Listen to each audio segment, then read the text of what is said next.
Thousands of homes and businesses remained without power across southern Minnesota on Thursday night, in the wake of severe storms that brought damaging winds, flooding rain, hail, and a few reports of possible tornadoes.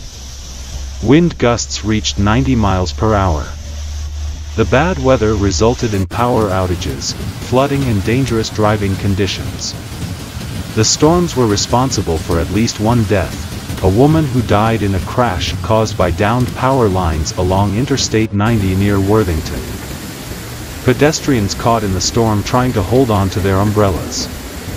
The football field in St. Paul was flooded, delaying the game between Minnesota United and Colorado. Tornado sirens went off in Minneapolis. Heavy rain also flooded several streets in the Twin Cities. Flooding brought the light rail to a temporary halt. The Bloomington Fire Department responded to numerous incidents, including falling trees on the roadway. Severe hail covered yards and homes in Apple Valley. More than 75,000 customers were left without power in southern Minnesota. Most forecast models suggest another set of severe storms on Thursday evening.